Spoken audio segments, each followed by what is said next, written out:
Hello friends, नमस्ते। Welcome to my YouTube channel nursing with Mukesh. तो friends, कैसे हो आप सब। और अब कुछ ही दिनों बाद आपकी बीएससी नर्सिंग की क्लासें स्टार्ट हो जाएगी। तो फ्रेंड्स, तैयार हो जाइए। और सबसे पहले आपका जो पाला पड़ेगा वो एनाटॉमी फिजियोलॉजी से पड़ेगा। आपको थोड़ा सा लगेगा कि यार क्या सब्जेक्ट आ गया एनाटॉमी फिजियोलॉजी, तो कोई घबराने वाली बात नहीं है। कंटिन्यू बने रहिए, पूरे वीडियो देखो। आप एकदम आपका जो बीएससी नर्सिंग का सिलेबस है उसी लेवल पे पूरा आपका सिलेबस कंप्लीट करवाया जाएगा। तो फ्रेंड, पिछली क्लास में हमने देखा था कि स्मॉल इंटेस्टाइन एकदम कंप्लीट हो चुकी थी हमारी। स्मॉल इंटेस्टाइन से जुड़ी सारी बातें यहाँ पे हमने क्लियर की थी। और आज हम स्टार्ट करेंगे लार्ज इंटेस्टाइन यानी बड़ी आंत, इसको कोलन भी बोलते हैं, ठीक है, बड़ी आंत बोलते हैं। तो आज का टॉपिक है हमारा फ्रेंड लार्ज इंटेस्टाइन। और लार्ज इंटेस्टाइन के साथ साथ हम रेक्टम और एनल कैनाल यानी एनस तीनों को साथ में लेके पढ़ेंगे, क्योंकि जो रेक्टम और एनस है वो भी एक तरह से लार्ज इंटेस्टाइन का ही पार्ट है। तो फ्रेंड, करते हैं स्टार्ट आज का topic large intestine. Large intestine, rectum and anal canal,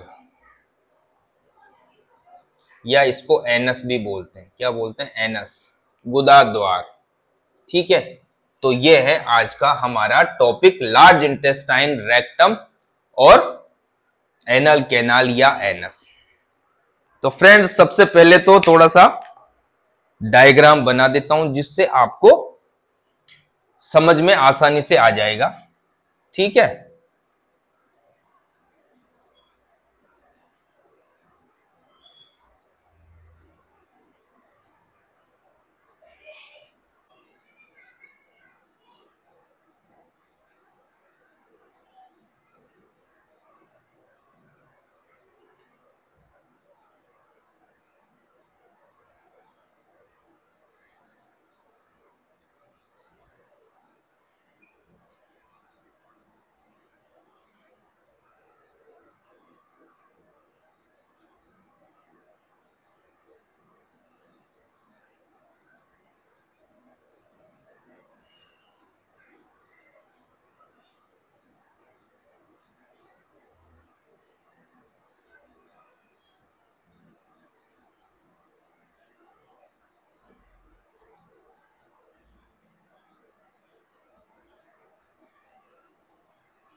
ठीक है फ्रेंड।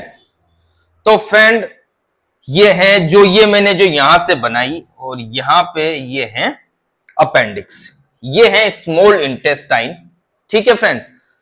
ये आपका स्टोमक हो गया, और ये है स्मॉल इंटेस्टाइन, और यहां से स्टार्ट होती है हमारी लार्ज इंटेस्टाइन। ये जो आप डबल फोल्ड वाली चीज देख रहे हो, ये वाली, यानी यहां से स्टार्ट होती है हमारी लार्ज इंटेस्टाइन, ठीक है फ्रेंड। तो थोड़ी सी जानकारी हम लार्ज इंटेस्टाइन के बारे में दे।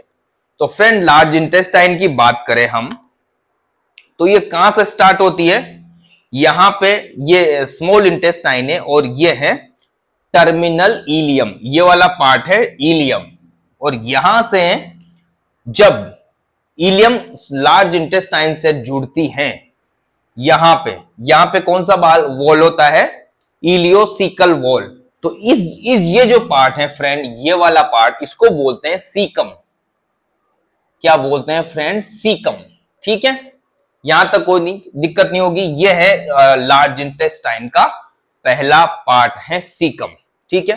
थोड़ी सी लार्ज इंटेस्टाइन के बारे में बात करूं मैं, तो जो लार्ज इंटेस्टाइन का डायमीटर होता है ना फ्रेंड, वो स्मॉल इंटेस्टाइन से थोड़ा बड़ा होता है, स्मॉल इंटेस्टाइन से बड़ा होता है। और लार्ज इंटेस्टाइन की जो लंबाई है वो होती है 1.5 मीटर लॉन्ग, 1.5 मीटर लॉन्ग होती है इसकी लंबाई, किसकी? लार्ज इंटेस्टाइन की 1.5 मीटर लॉन्ग। और स्मॉल इंटेस्टाइन कितनी थी? 5 से ज्यादा थी वो, मतलब ये उससे छोटी होती है। बट इसका जो डायमीटर है, इसका डायमीटर कितना होता है? 6.5 सेंटीमीटर। 6.5 सेंटीमीटर इसका क्या होता है? डायमीटर होता है। ठीक है फ्रेंड, ये थोड़ी सी ध्यान रखना, जो लार्ज इंटेस्टाइन है वो स्मॉल इंटेस्टाइन से थोड़ी मोटी होती है, मतलब उसका जो लूमेन होता है वो थोड़ा चौड़ा होता है। ठीक है, यहां तक कोई दिक्कत नहीं। इसके बाद हम बात करें, अब यहां से स्टार्ट होती है हमारी लार्ज इंटेस्टाइन। अब लार्ज इंटेस्टाइन को फ्रेंड उसको कितने भागों में डिवाइड किया गया है? हमारी जो लार्ज इंटेस्टाइन है उसको कितने भागों में डिवाइड किया गया है? तो फ्रेंड उसको 4 भागों में डिवाइड किया गया है। पहले पार्ट को बोलेंगे हम सीकम, जो यहां से स्टार्ट होता है। क्या होता है? सीकम। ठीक है, दूसरा जो पार्ट है फ्रेंड वो है कोलन। ठीक है, यहां के बाद जो स्टार्ट होगी यहां तक वो होगी कोलन। क्या होती है? कोलन। तीसरी बात करें तो रेक्टम, और लास्ट है एनस या एनल कैनाल। ठीक है फ्रेंड, यहां तक कोई दिक्कत नहीं होगी। हमारी जो लार्ज इंटेस्टाइन है उसको 4 भागों में डिवाइड किया है, सीकम, कोलन, रेक्टम और एनस। अब इनको हम डिटेल में पढ़ते हैं। ठीक है, सीकम की बात करें फ्रेंड तो ये लार्ज इंटेस्टाइन का पहला पार्ट है, first part of large intestine, जहां से क्या जुड़ी होती है? इलियम। जो स्मॉल इंटेस्टाइन का टर्मिनल वाला पार्ट है, लास्ट वाला पार्ट है इलियम, वो किससे जुड़ा होता है? यहां। और यहां पे क्या होता है? इलियोसिकल वॉल, जिससे क्या होता है? स्मॉल इंटेस्टाइन और लार्ज इंटेस्टाइन के बीच में जो कंट्रोल है, या स्मॉल इंटेस्टाइन का कंटेंट उसमें नहीं जाए, कब जाना चाहिए, तो वो सब कंट्रोल करता है। लार्ज इंटेस्टाइन का इसमें नहीं जाए, क्या बोलते हैं, स्मॉल इंटेस्टाइन में। तो ये जो वॉल है वो इन चीजों को कंट्रोल करता है। ठीक है, यहां तक कोई दिक्कत नहीं होगी फ्रेंड। ये है सीकम। ठीक है, और यहीं पे क्या रहता है? ये अपेंडिक्स रहती है फ्रेंड। क्या रहती है? अपेंडिक्स, एक लटका हुआ पार्ट, एक ट्यूब लाइक स्ट्रक्चर होती है, अपेंडिक्स होती है, ये यहां पे होती है। उसके बाद सीकम के बाद फिर क्या स्टार्ट होती है? इसके बाद स्टार्ट होती है कोलन। ठीक है, ये कोलन स्टार्ट होती है। थोड़ा सा फ्रेंड हम अपेंडिक्स के बारे में बात करें। ठीक है, अपेंडिक्स के बारे में फ्रेंड आपने पढ़ा होगा या कितनी बार सुना होगा कि हमारी बॉडी का ये वेस्टिजियल पार्ट है। वेस्टिजियल मीन्स अवशिष्ट अंग है, पर आज ये मैं बताऊंगा कि ये अवशिष्ट नहीं है, इसका भी कुछ ना कुछ हमारी बॉडी में रोल है।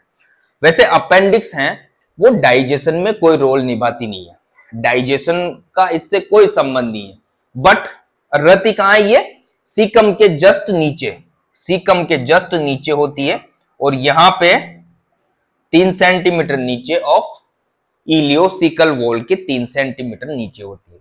अब अपेंडिक्स की बात करें फ्रेंड, मैंने बताया कि ये डाइजेशन में कोई भूमिका नहीं निभाती, बट ये क्या काम करती है? जो गुड बैक्टीरिया होते हैं, हमारी जो बड़ी आंत होती है, लार्ज इंटेस्टाइन होती है, उसमें ऐसे बैक्टीरिया होते हैं जो हमारी बॉडी के लिए लाभदायक होते हैं, हमारी बॉडी के लिए बेनिफिट प्रोवाइड करवाते हैं।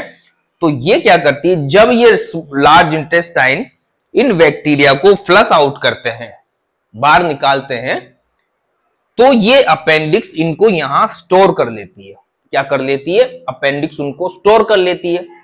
अब यहां पे स्टोर हो गए, स्टोर होते ही फिर क्या होता है? कई बार मान लो बैड बैक्टीरिया आ गए, कहां पे आ गए?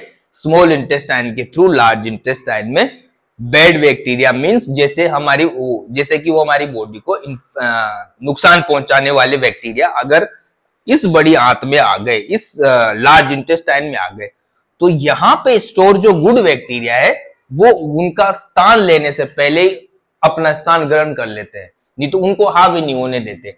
तो पहले जाके यहां से जो बैक्टीरिया स्टोर है वो इस आंत में चले जाते हैं, बड़ी आंत में या सीकम में चले जाते हैं, जिससे क्या होता है वो जो बैड बैक्टीरिया है अपना अफेक्ट नहीं दिखा पाते, अपना जो भी उनको काम करना है या इन्फेक्शन करना है वो नहीं कर पाते।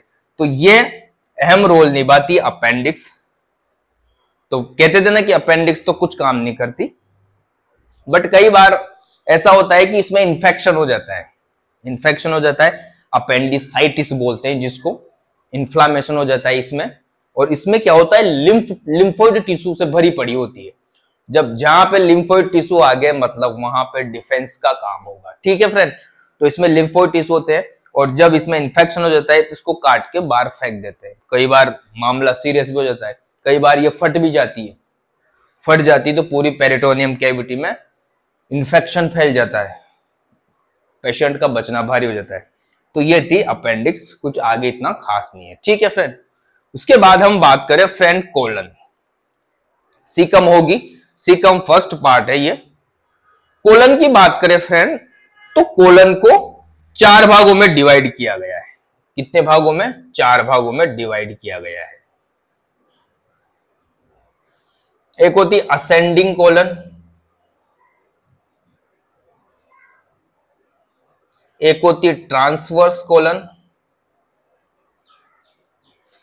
एक है डिसेंडिंग कोलन और एक है सिग्मोइड कोलन,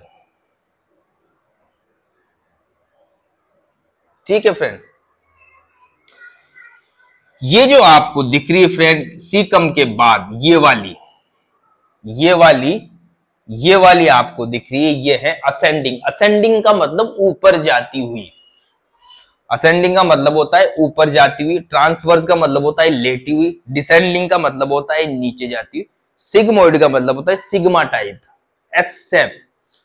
तो अब बात करते हैं यहां पे, तो ये जो वाली कोलन है ये कौन सी है? असेंडिंग कोलन है फ्रेंड। और ये यहां से मुड़ती है, यहां से यहां तक मानते हैं इसको, यहां से मुड़ती है असेंडिंग कोलन। और फ्रेंड जब मैंने बात की थी लीवर पढ़ाया था, तो लीवर क्या है, थोड़ा ये मैंने थोड़ा बड़ा बना दिया,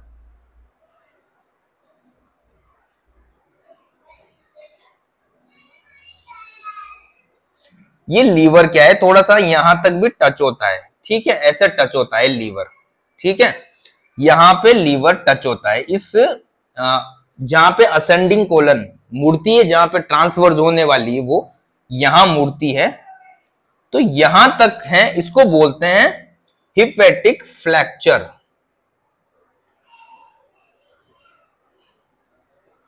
इसको बोलते हैं हिपैटिक फ्रैक्चर, ठीक है फ्रेंड, इसको बोलते हैं हिपैटिक फ्रैक्चर।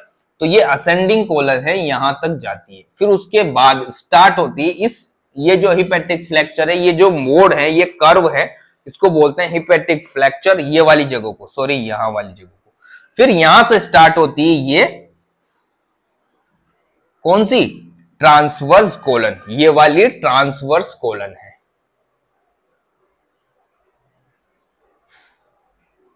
ये वाली कौन सी है फ्रेंड?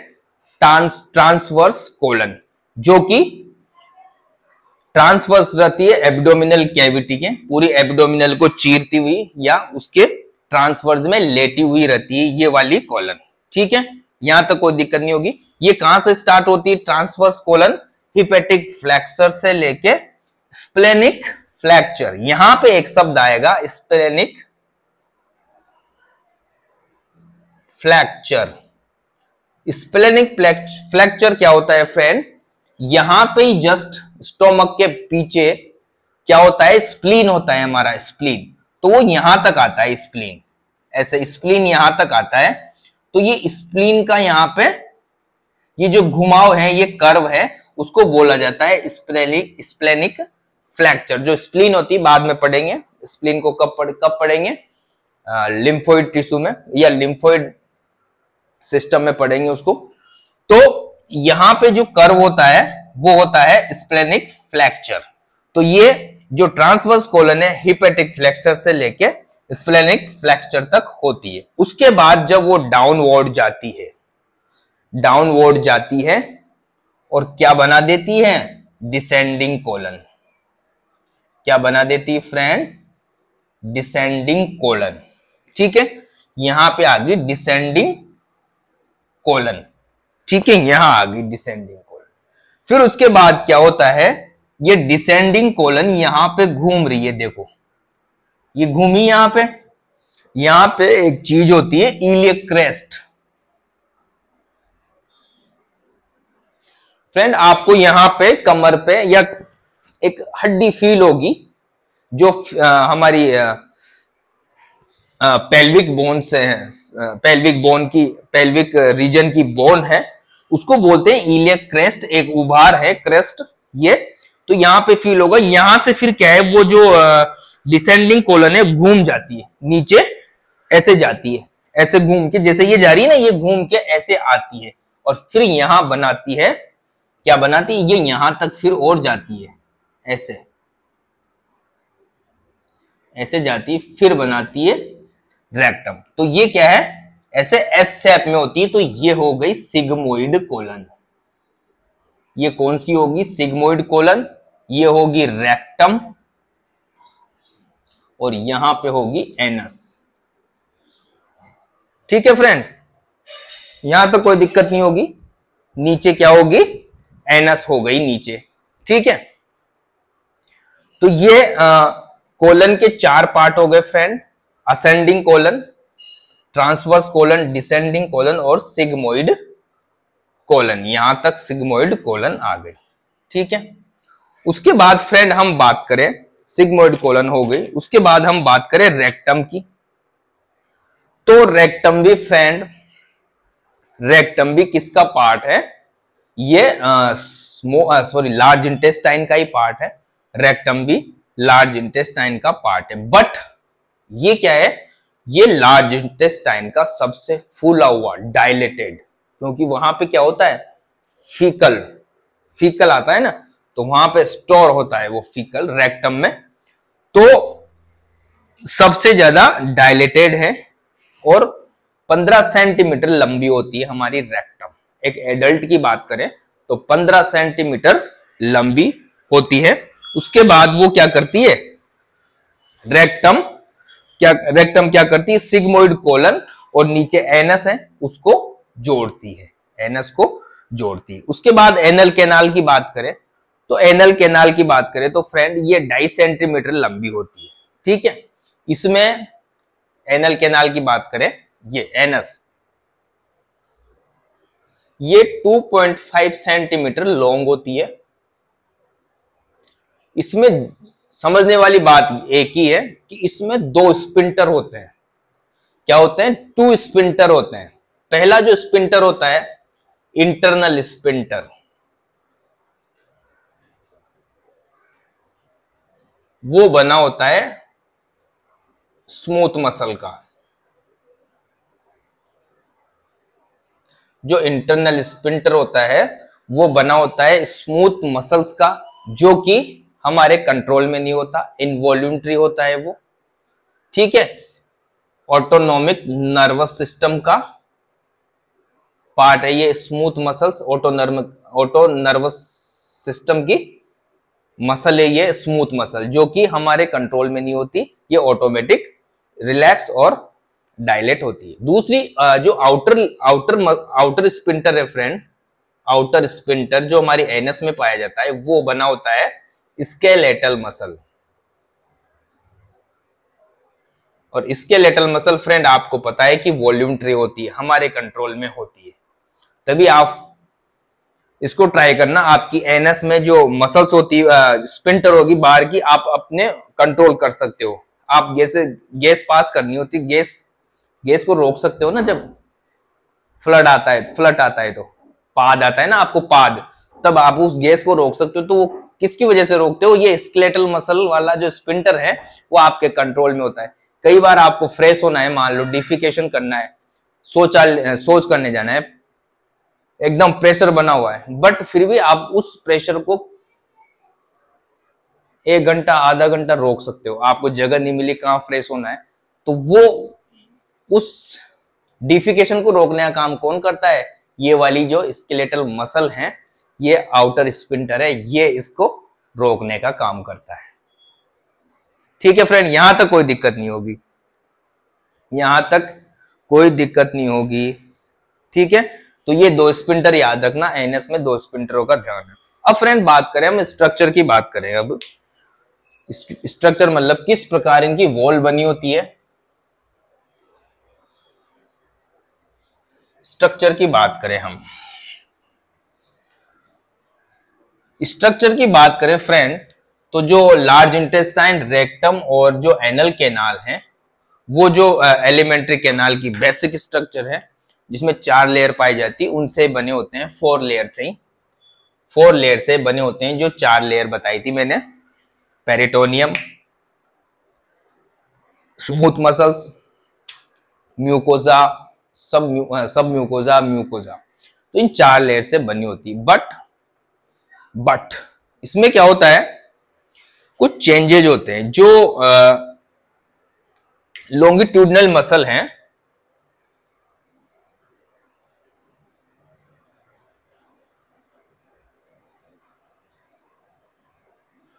जो लॉन्गिट्यूडनल मसल फाइबर है, इसमें चेंजेज होता है फ्रेंड। जो सीकम और कोलन है, सीकम और कोलन, उसकी जो लॉन्गिट्यूडनली मसल फाइबर है, जो लॉन्गिट्यूडनल मसल फाइबर है, वो क्या होते हैं, कंटिन्यूअस नहीं होते।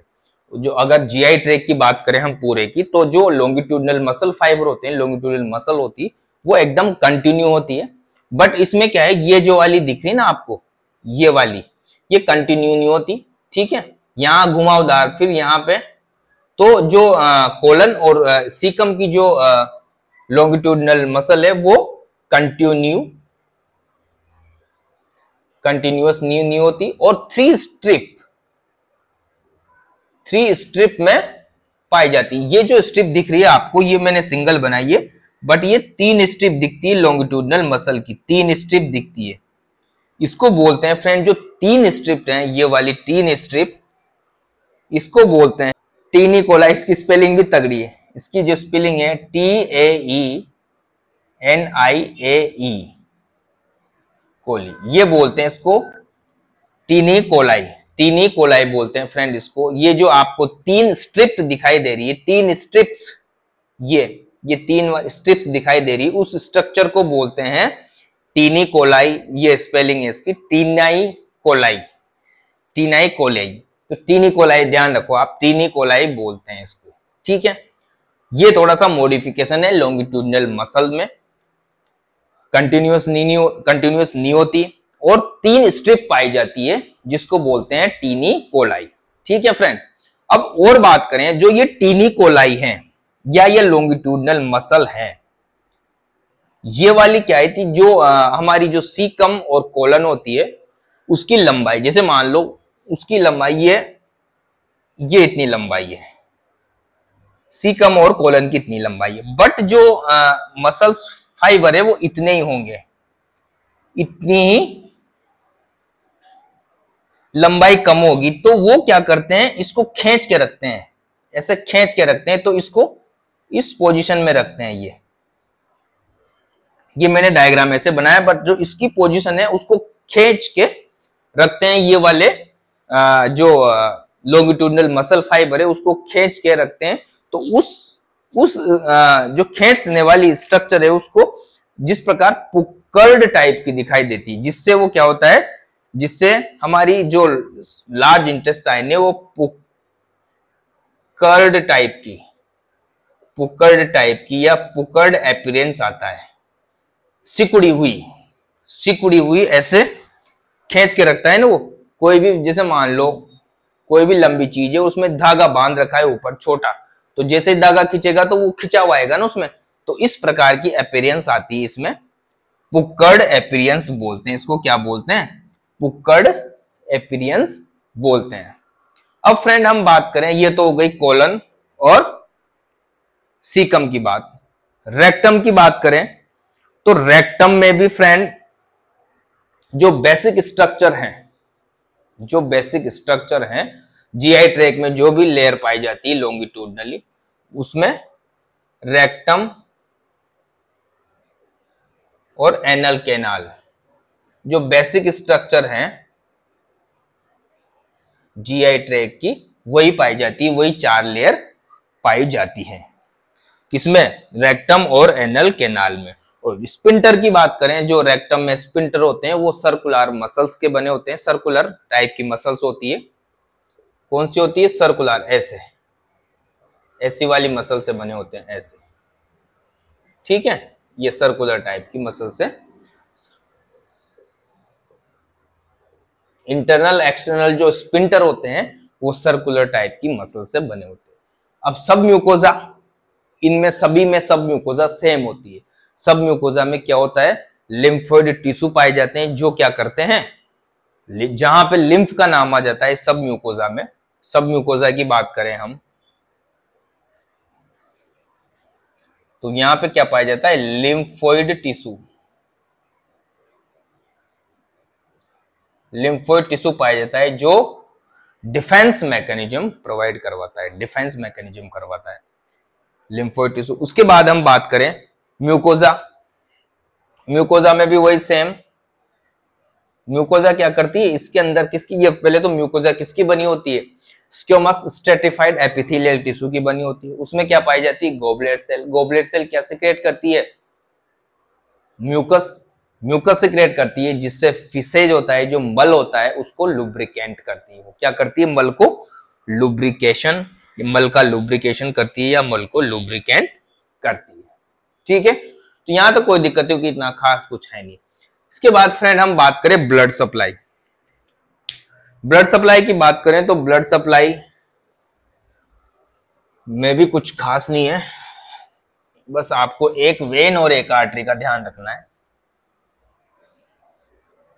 लार्ज इंटेस्टाइन और पूरे इसमें रेक्टम और एनस में जो ब्लड सप्लाई है वो किससे होती है वो बात करते हैं हम। Blood supply, arterial blood supply.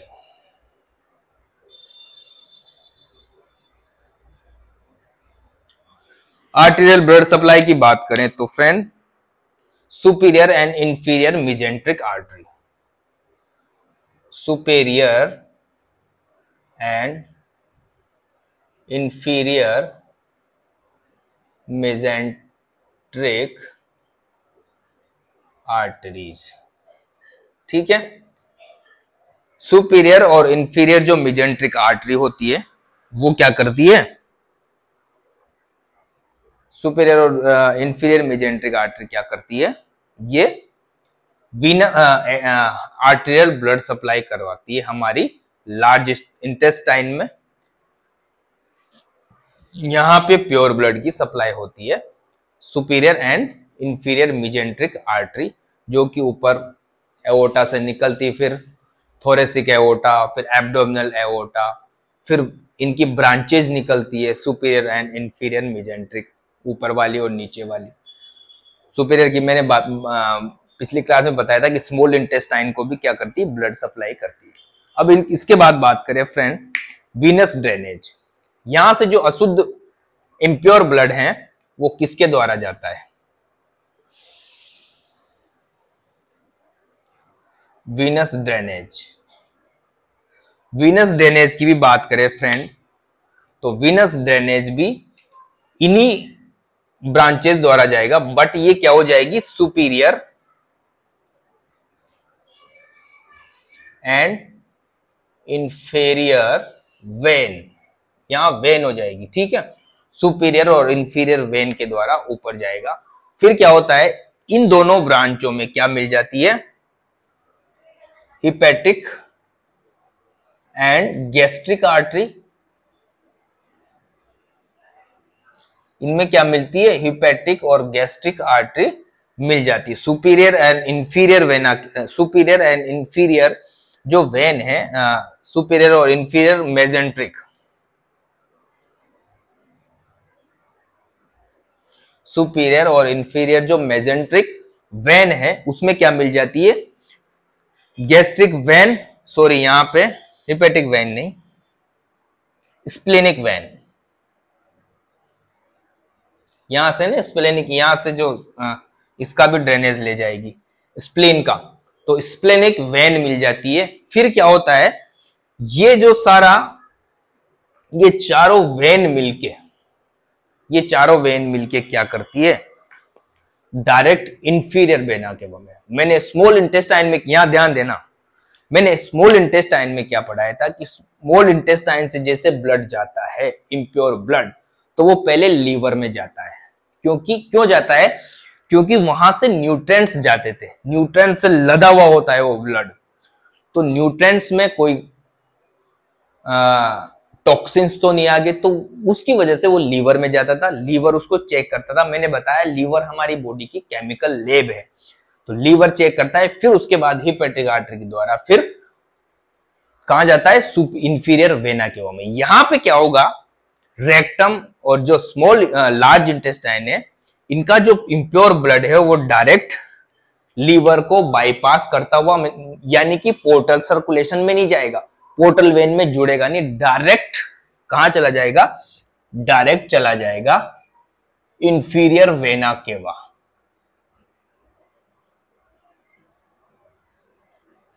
Inferior vena cava direct कहां मिलती है, राइट एट्रियम में, डायरेक्ट राइट एट्रियम में आ जाती है। तो यहां तो थोड़ा ध्यान रखना कि जो वीनस ड्रेनेज है लार्ज इंटेस्टाइन का, वो किस प्रकार होता है, थोड़ा सा यहाँ चेंजेज है। स्मॉल इंटेस्टाइन में लीवर में जाता था, पर यहां पे लीवर को बाईपास करके जाता है, क्योंकि इस ब्लड में कोई न्यूट्रिएंट्स, इतने खास न्यूट्रिएंट्स नहीं है, तो ये डायरेक्ट कहां जाता है, इंफीरियर वेना केवा के द्वारा फिर जाता है हमारे हार्ट में। तो फ्रेंड, ये थी स्मॉल इंटेस्टाइन की जस्ट स्ट्रक्चर टाइप फर्स्ट। वैसे इतना कुछ खास नहीं है, मेन चीज आपको ये ध्यान रखनी है कि ये कितने टाइप की होती है कॉलोन, और कहां पे ये स्पिंटर होते हैं, 2 स्पिंटर एनस में होते हैं। इस जगह को क्या बोलते हैं, हिपेटिक फ्लेक्चर बोलते हैं। इसको क्या बोलते हैं, जहां पे ट्रांसवर्स कोलन टर्न होती है या कर्व होती है, उसको बोलते हैं स्प्लेनिक फ्लेक्चर। ठीक है, सिग्मोइड कोलन एस शेप की होती है, और वहां पे क्या होता है, इलियक क्रेस्ट होता है। ये चीजें ध्यान रखनी है, कुछ खास नहीं। इसके बाद एक क्लास और रहेगी इसकी लार्ज इंटेस्टाइन की, जिसमें इसके फंक्शन के बारे में बात करेंगे और थोड़ा सा फीसेज के बारे में बात करेंगे। जो मल हैं वो उसके अंदर क्या क्या है, क्या क्या चीजें बाहर निकलती है मल के द्वारा, तो वो सारी बातें हम नेक्स्ट क्लास में कल करेंगे। तो फ्रेंड्स, जितना हो सके यार वीडियो को शेयर किया करो यार, चैनल को तो सब्सक्राइब करो दादा भाई। अभी तक तो 47 सब्सक्राइबर हैं, बढ़ाओ सब्सक्राइबर, तब जाके मुझे भी यार थोड़ा सा मोटिवेशन मिले। हाँ, मैं भी एनकरेज हूं थोड़ा, फिर क्या मतलब है ऐसे गधा मजदूरी करने का। तो जितना हो सके चैनल को सब्सक्राइब करो। और अब देख लो फ्रेंड, चालू होने वाली बीएससी नर्सिंग का बैच स्टार्ट होने वाला है 1-2 महीने के अंदर ही। पक्का आपको जरूरत पड़ेगी एनाटॉमी फिजियोलॉजी में, गारंटी दे रहा हूं। आपको जहां तक कोई वीडियो नहीं देखोगे, समझ में बड़ी मुश्किल से आएगी एनाटॉमी फिजियोलॉजी। अगर ये वीडियो देख लोगे तो कोई दिक्कत नहीं आएगी, और मैं गारंटी लेता हूं ना यार आपसे, कोई भी टॉपिक आप कमेंट करके बताओ, दोबारा पढ़ाऊंगा, दोबारा समझाऊंगा, 2 बार नहीं 3 बार समझाऊंगा। ठीक है फ्रेंड, तो मिलते हैं, बहुत ज्ञान हो गया। ठीक है, तो मिलते हैं फिर नेक्स्ट क्लास में, तब तक के लिए bye, love you, take care.